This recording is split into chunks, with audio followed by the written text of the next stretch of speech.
온 가족을 위한 건강기능식품 막스그라. 눈이 너무 많이 와서 폭설로 참 많은 피해를 입으신 분들 안타깝네요. 피해 있으셨다면 빨리 복구되도록 기원하겠습니다. 서울 누적 적설량이 최대 40cm였어요. 관악구 40.2cm, 성북구 27.1cm. 엄청 내렸네요. 서울은. 서울 수도권 출근길 또 폭설로 이틀째 교통 대란 초비상. 오늘 아침에 출근하실 때 고생하셨겠어요. 또 서울 마포, 공덕동, 염리동, 성산동 일부 지역에서 정전까지 되고, 이게 정전이 왜 되냐면 눈이 많이 내려서 나무에 쌓이잖아요. 그러면 나무가 그 무게를 못 이기고 나무가 꺾여요. 꺾이면서 전봇대 전기줄 같은 거를 끊어버리는 거죠. 이래서 정전되는 경우가 생기는 건데, 하여튼 눈이 갑자기 많이 왔지만 좀 대처를 잘 못하는 것 같아요. 경기도지사 김동연아, 부엉이 눈 깔아. 너 뭐하냐? 오세훈 서울시장 뭐하셔? 117년 만에 최대 폭설. 눈이 많이 온 거는 이해는 합니다만 미리미리 눈이 올 거라는 거는 대비는 해야죠. 당연히. 서울 곳곳에 정전 피해가 잇따랐대요. 서울 성북구, 은평구에서 전기 공급이 중단되는 가구가 있었고, 성북동에는 174가구, 증산동에 39가구가 피해를 입었다고 합니다. 원주 만종교차로에서 도로에서 53대가 추돌 사고, 7명 부상. 제설 작업을 잘 안 한다는 서울 사시는 분들, 경기도 인천에 사시는 분들의 얘기들이 커뮤니티에 돌더라고요. 제설 작업 왜 안 하냐? 손을 놓고 있다. 이재명 대표가 경기도 지사였으면 미리미리 준비 다 해놨을 겁니다. 박원순 시장 때도 잘하셨죠. 수해 피해라든지 다 미리미리 준비를 잘 하셨었어요. 네, 이재명 대표는 참 뛰어난 부분이 뭐냐면 미리미리 선제적으로 다 준비를 해놔요. 사건 사고가 안 일어나게끔. 일어나더라도 다 대처를 하고요.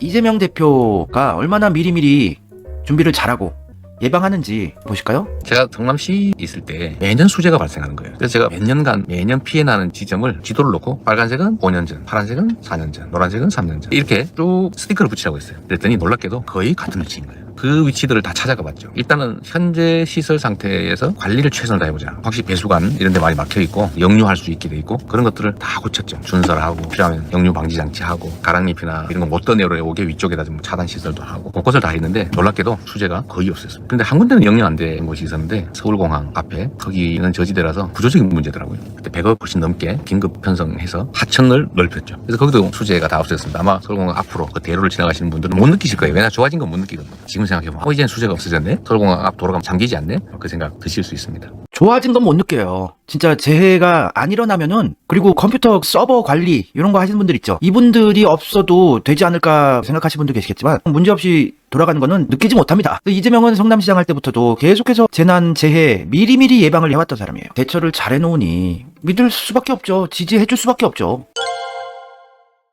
그리고 수해 피해 크게 몇 년 전에 났을 때 전북 익산 근데 방문하셔서도 제대로 지자체장들이 대처를 안 하니까 자기가 나서서 하는 거 민주당 대표가 할 일 아닙니다. 비품이나 영상물이 좀 써 있던데 그건 있는데 아니, 다 깔려 있는데 대표님 오시니까 일단 정리한 겁니다. 이거. 아니 그게 아니고 여기 부족하다 그 말인 것 같아요. 예? 아니죠. 그건요. 제가 TV를 보니까 경상도나 그쪽 가는 텐트가 딱 그래, 다 텐트가 인공호가 돼 있어요. 근데 여기는 그죠? 근데 우리는 그게 하나도 없고. 제가 설명을 드릴게요.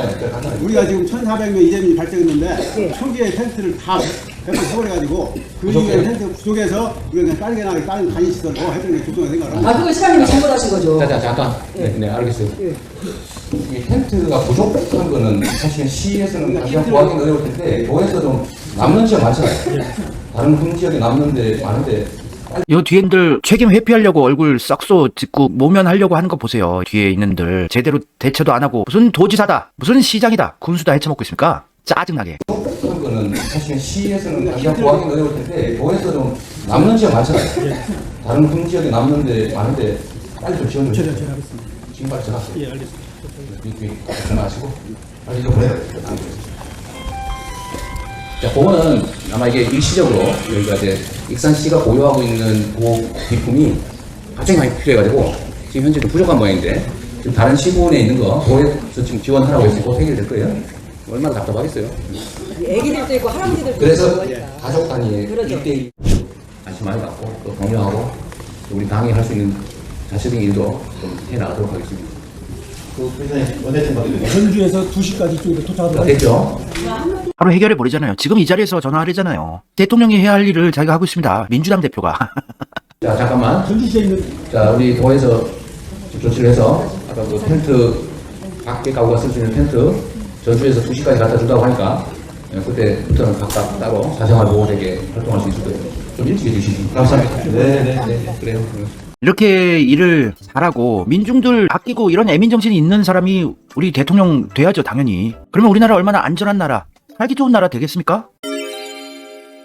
성남 모란시장, 전국 개고기 도소매의 메카였던 거기를 다 일거에 정리해버렸어요. 그것도 불평 불만 없이 반발 없이 다 한 분 한 분 찾아가서 설득하고 개고기 요구 안 하시면 다른 사업을 하실 수 있게 성남시 차원에서 지원해드리겠다 이러면서 다 만족하고 성남 모란시장 개고기가 없어졌어요. 진짜 일을 잘하는 분입니다. 계곡 정리도 반발 없이 다 설득시키고 빌드업 해가지고 평화롭게 철거했어요. 계곡 상인회에서 이재명 팬클럽이 될 정도로 대만족하게끔 만들었습니다. 이런 사람이 있었어요. 지금 대한민국 정치판에. 국가의 존재 의미가 뭐예요? 우리가 왜 세금을 내요? 우리 국민들의 생명과 안전을 보호해달라고 세금을 내는 거 아닙니까? 그러면 그 세금 가지고 미리미리 국민들 안전을 위해서 미리미리 준비하고 대처하고 사고가 터져도 빠르게 대처하고 이래야죠. 이재명은 정치의 기본을 알고 국가의 존재 의미를 아는 사람이기 때문에 대처를 잘하는 거예요.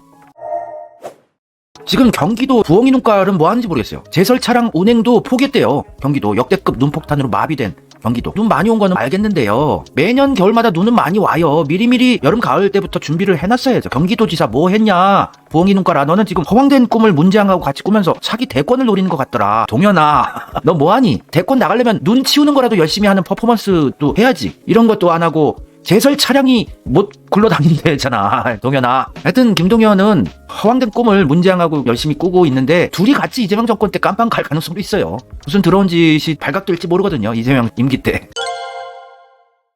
이재명은 미리미리 사건 터지기 전에 준비하는 사람인 거 다 아시죠? 이태원 참사 이틀 전이었나요? 대통령실 윤석열한테 안전대책회의 하자고 제안을 했어요. 전국적으로 할로윈 파티로 안전사고가 우려된다고 이재명은 알고 있었던 거예요. 이미. 그래서 어떻게 됐어요? 이태원 참사로 150여 명인가요? 진짜 안타까운 어이없는 죽음을 맞이하고 지금도 고통받고 계시죠, 유가족분들이. 미리 이거 안전대책회의 하자고 제안했지만 예산안, 돈이 더 중요하대요. 이게 국가의 존재 의미입니까? 이런 일을 대통령으로 앉혀놔야 되겠습니까? 환장을 노리시죠. 이재명이 대통령이었으면은 할로윈 참사 안 일어났어요. 이태원 참사 일어나지 않았었습니다. 그리고 무슨 사건 사고가 일어나더라도 이재명은 재빠르게 대응합니다. 사고 피해자 유가족들이 대만족할 때까지 밤을 새워서 대처하는 사람이에요. 과거에 판교 환풍구 참사로 많은 분들이 희생당한 사건이 있었는데 이게 남경필 경기도지사의 잘못이었다는 거였는데 이재명 성남시장이 나서서 끝까지 유가족들 챙기고 피해자들 챙기고 보상안도 마련하고 그래서 진정성을 느끼고 여기 참사 추락사고 부상자 가족 대표단으로부터 감사패까지 받았어요. 이태원 참사도 이재명이 이렇게 처리를 잘했더라면 감사패 받았을 겁니다. 원한이 맺히지 않았을 거예요. 이태원 참사 피해자 유가족들이. 이런 역대급 정치인을 왜 못 알아보고 아직도 전과 사범이네, 형수 쌍욕했네, 김부선하고 불륜했네, 별의별 걸로 이재명 죽이기를 하고 있을까요? 이제 민주당은 더 이상 이재명을 까지 못해요. 투명하게 깠다가는 죽음이니까. 이재명이 완전 대세가 됐어요. 진짜 믿기지 않는 현실입니다. 저는 이재명 성남시장 때부터 지지를 해왔는데 그때 대깨문들이 이재명을 얼마나 악마화하고 죽이기를 했었는지 제가 치가 떨리거든요. 민주당의 대다수가 이재명 죽이기를 했었어요. 이재명 지키겠다는 사람 거의 없었습니다. 이재명은 인생을 챙기자고 대권 행보 보이고 있어요. 한동훈 국내임 대표 갖고는 올고 있어요. 압박하고. 민생의 핵심은 경제 아닙니까? 성장해야 민생도 있는 거죠.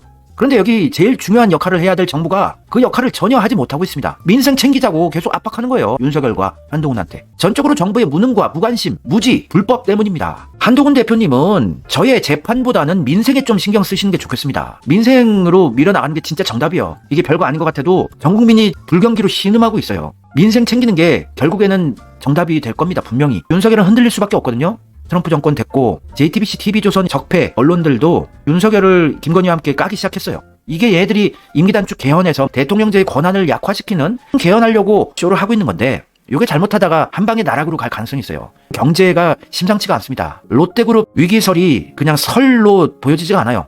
롯데그룹 흔들리고 있고 삼성전자도 흔들리고 이재용 삼성 회장은 2심에서 구형 5년을 받았고 실적도 안 좋고 대기업들도 정리해고 구조조정 나서고 있고 중견기업도 중소기업도 자영업자도 다 힘든 상황이에요. 이런 상황에서 재벌들이 딱 이재명으로 정권 교체하자고 태세가 갑자기 변하게 되면은 언론들도 아닥하고 이재명 정권을 순순히 받아들일 수밖에 없는 판이 구축됩니다.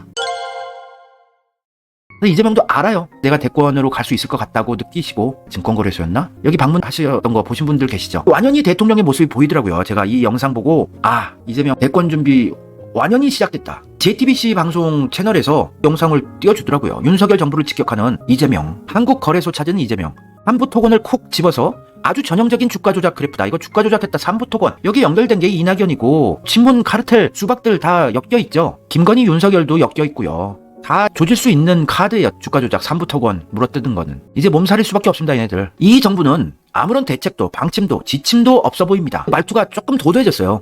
여러분 그 변화를 감지하셨는지 모르겠습니다만 말 조심을 상당히 해오고 계셨지만 좀 강도가 세지고 굉장히 도도한 강한 스탠스를 보여주셨습니다. 좀 용산이 무관심하고 또 무기력하고 무능해도 각 부처들이 좀 움직여주면 좋겠는데 이제 윤석열 정부의 관료들 부서들까지 까는 거예요. 대통령 노릇하고 있는 겁니다. 각 부처 역시 복지부동, 요새는 낙지부동이라고 하더군요. 낙지, 이낙연이 연상되죠. 낙지가 무슨 뜻이냐면 이재명이 부연 설명을 했는데 낙지처럼 바닥에 붙어서 올라가지가 않는다 이런 뜻이라고 했지만 이낙연이 낙지라는 거 모르시겠어요? 유튜브도 자주 보시는 분인데 그래서 이낙연도 직격한 거고 이낙연과 한패가 문재인이죠. 이낙연을 국무총리로 역대 최장수 총리로 믿고 쓴 게 문재인이니까요.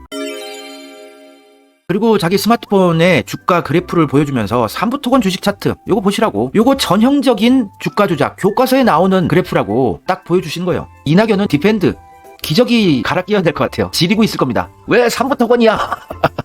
노이즈 모터스가 있는데 왜 삼부토건입니까?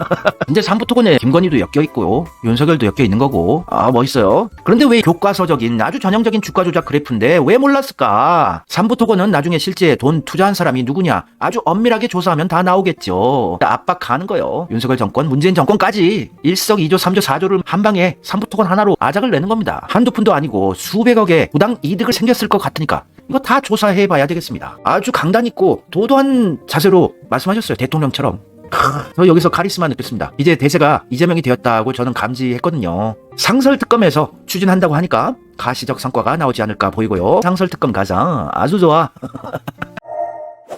그래서 김건희만 까서 윤석열이 도의적인 책임을 느끼고 자진 사퇴하야 하는 그림을 그리고 개헌을 하려고 했는데 김건희만 욕하겠어요? 윤석열 세트로 욕하지 부부인데 JTBC도 왜 통수위에 몰린 거예요. 중앙일보도 상설특검으로 윤석열 몰아붙이고 의료 민영화도 다시 한번 재점화시키실 것이고 우크라이나 파병 압박이 자꾸 들어오고 있는데 윤석열이 그거 정신줄 놓고 파병한다 이러면 바로 탄핵 각이 잡힙니다. 지지율이 높아도 해외 파병하는 거는 지금까지 국민들이 반대해왔었는데 명분 없는 전쟁에 우크라이나를 돕겠다고 한국군을 파병한다. 지지율도 10%대인 거지 대통령이. 그러면은 위험해지는 거예요. 바로 전 국민이 이제 거의 폭동 수준으로 분노하게 됩니다.